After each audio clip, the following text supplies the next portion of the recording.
পোশাক শ্রমিকদের ইউনিয়ন করার সুযোগ ও ন্যূনতম মজুরি সহ 11 দফা বাস্তবায়ন করার তাগিদ দিয়েছে যুক্তরাষ্ট্র। সচিবালয়ে বাণিজ্য উপদেষ্টার সাথে যুক্তরাষ্ট্রের শ্রম প্রতিনিধি দল সাক্ষাৎ করে এ তাগিদ দেয়। জিএসপি ফিরে পেতে শ্রমিক অধিকার আইন কার্যকর করতে হবে বলেও জানান বাণিজ্য উপদেষ্টা। বিস্তারিত নাহিদ সিরাজি নিম্মির প্রতিবেদনে। রোববার সকালে সচিবালয়ে আসে যুক্তরাষ্ট্রের শ্রম প্রতিনিধি দল। মন্ত্রণালয়ের সভাকক্ষে বৈঠক করে বাণিজ্য উপদেষ্টা শেখ বশির উদ্দিনের সঙ্গে।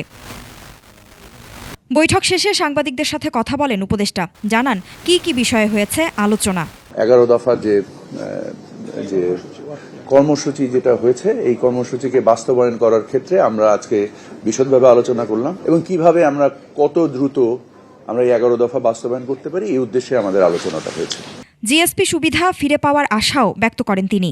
জিএসপি পেতে গেলে আমাদের লেবার রাইটের যে এলিমেন্টগুলো আছে সেগুলোকে কমপ্লাই করার দরকার আছে এবং আমরা এগুলো কমপ্লায়েন্সের পরে অবশ্যই আমরা জিএসপি পাবো বলে আশা রাখি।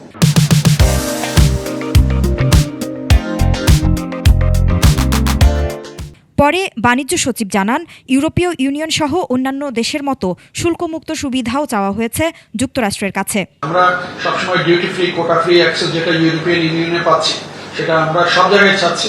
আমরা এদেরকে বলছি, কিন্তু এরা ওই লাইনে কিন্তু খুব বেশি কথা বলে না, কিন্তু আমরা চেয়েছি।